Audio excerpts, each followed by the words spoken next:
Hey, what's up guys, balik lagi dengan saya dan Hari. Kali ini saya bakal membahas Samsung Galaxy Z Fold 4. Ini merupakan Samsung Galaxy seri Fold generasi sebelumnya, karena sekarang sudah muncul Galaxy Z Fold 5. Tapi menurut saya Galaxy Z Fold ini masih sangat worth it. Saat pertama launching harganya sekitar 26 juta, sedangkan sekarang harga secondnya dengan kondisi yang sangat baik seperti ini teman-teman, cuma sekitar 15 juta saja. Jadi kita bisa hemat sekitar 10 juta lebih. Dan kalau dipakai sekarang apakah masih worth it? Langsung saja mari kita bahas.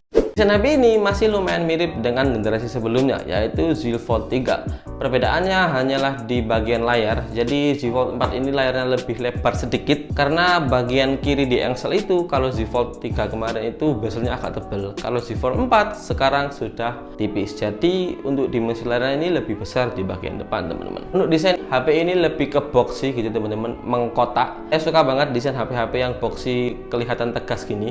Untuk material bagian depan dan belakang, HP ini sudah menggunakan kaca Corning Gorilla Glass Victus Plus. Itu klaimnya Samsung lebih baik dari sebelumnya. Serta untuk framenya ini menggunakan armor aluminium. Ini pasti jauh lebih baik dari frame-frame yang sebelumnya yang biasanya bisa ngelupas gitu teman-teman. Yang depan sendiri ini coba ada layar Samsung gini, dan ini sudah full display. Bagian paling atas itu ada kamera utama beresolusi 10 megapiksel. Sedangkan bagian belakang ini ada 3 kamera teman-teman. Paling bawah ini ada flash, ada lensa telefoto, ada lensa utama, dan juga ada lensa ultra wide. Logo Samsungnya berpindah, biasanya kan di bagian belakang, tetapi sekarang pindah di bagian engselnya ini. Fitur yang paling menarik, Samsung Z Fold ini sudah mendukung IPX8. Jadi HP ini sudah water resistant teman-teman. Jika kalian pakai di kondisi misal kena hujan atau kecebur di kolam renang, ini bisa bertahan selama 30 menit. Asalkan HP kalian masih orian ya, belum pernah kebongkar. Ini adalah fitur plus, karena di seri-seri lain, seri Fold itu tidak ada yang menggunakan IP resistant.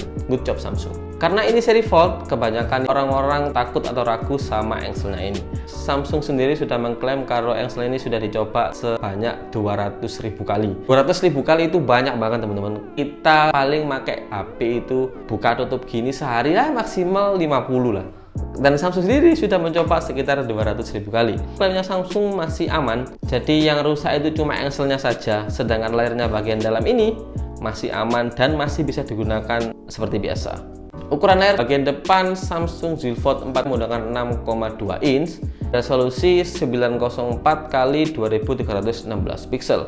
Sedangkan jika kita buka layar yang bagian dalam, layarnya langsung berubah jadi 7,6 inch dengan resolusi 1812 x 2176 pixel, dan dua-duanya sudah support HDR+.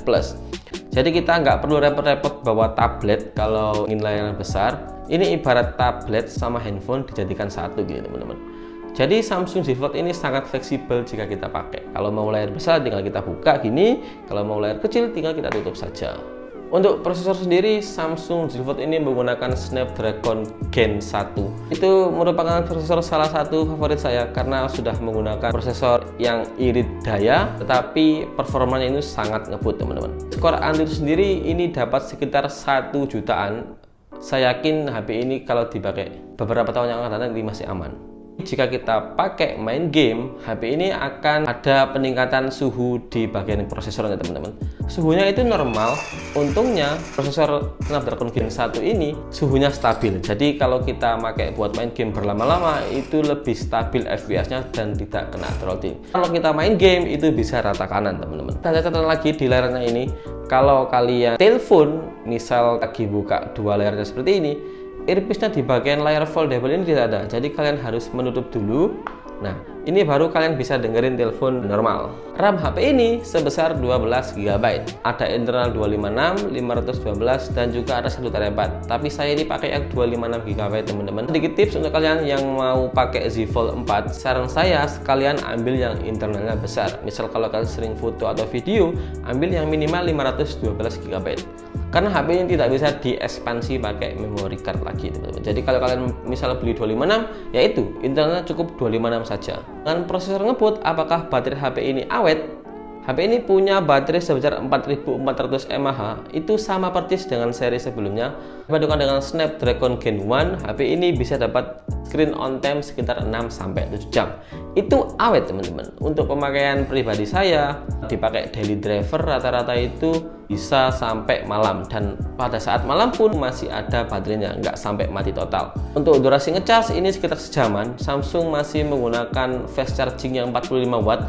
Kenapa nggak pakai yang lebih besar? Karena mereka bilang untuk menjaga baterai biar lebih awet. Karena itu terbukti, ini HP sudah setahunan dan dipakai sampai sekarang baterainya belum ada penurunan yang signifikan teman-teman. Kualitas suara Z Fold ini mantap banget karena sudah menggunakan dual stereo speaker teman-teman. Pakai nonton video atau main game, speakernya nendang dan khas Samsung.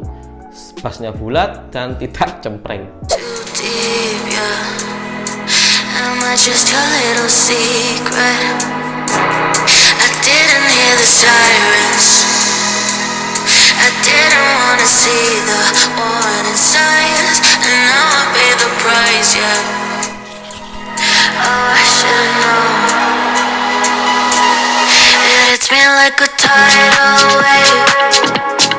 Every time you say my name, it hits me like a tidal wave. It hits me like a tidal wave. Security HP ini menggunakan dua mode. Yang pertama yaitu fingerprint, sesuai yang saya bilang tadi di bagian tombol power, dan ada face unlock. Yang sangat disayangkan, fingerprint di Samsung ini tidak bisa digunakan saat layar mati. Jadi kalau kalian mau buka HP, misalnya lagi mati, kalian harus menekan dulu seperti ini. Nah, itu baru kuncinya kebuka. Sedangkan kalau pakai face unlock, layarnya cukup ditekan satu kali gini. Nah, ini langsung kebuka layarnya teman-teman. Peningkatan yang lumayan drastis dari seri sebelumnya yaitu bagian kamera. Samsung Z Fold 4 ini menggunakan kamera yang mirip dengan Samsung S22. Lensa utama ini menggunakan 50 megapiksel dengan f1.8 serta sudah ada OIS, lensa ultrawide beresolusi 12 megapiksel f2.2, sedangkan lensa telefoto beresolusi 10 megapiksel dengan f2.4. Lensa telefotonya sudah ada OIS juga. Kamera depan ini menggunakan 10 megapiksel dengan lensa f2.2. Kasus sendiri ini mirip banget kayak Samsung S22. Standarnya flagship tahun lalu. Ini jauh lebih baik dari Samsung Z Fold 3 teman-teman. Saya pakai di berbagai kondisi, ini masih aman banget. Kita pajang di sosmed pun tidak malu-maluin. Khasnya Samsung kalau kita pakai motret, colornya itu lebih ditinggikan. Kebanyakan orang suka foto seperti ini teman-teman. Kalau kita pajang di sosmed itu nggak perlu edit-edit, fotonya langsung hasilnya bagus.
Ini tes kamera belakang menggunakan Samsung Z Fold 4. Ini maksimalnya bisa 8K, tapi saya pakai yang 4K.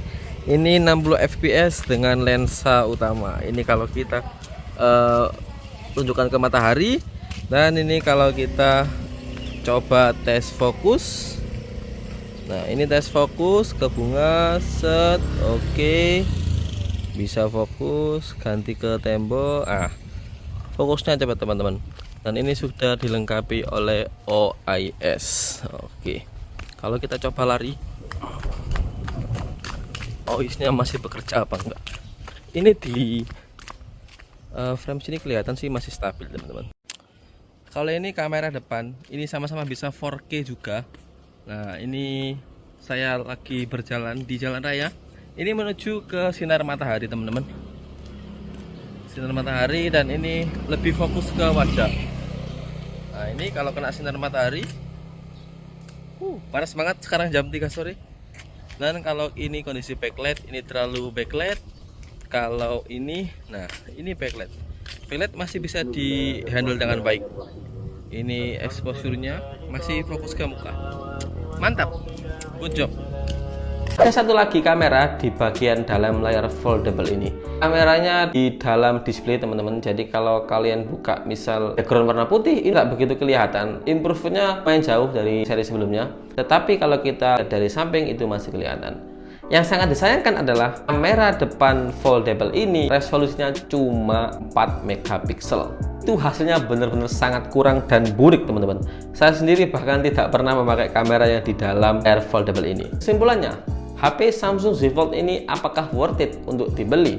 Kalau menurut saya, beli saja. Saya yakin kalian tidak bakal menyesal. Meskipun sekarang sudah keluar seri Z Fold 5, tapi menurut saya Z Fold 4 ini masih sangat worth it.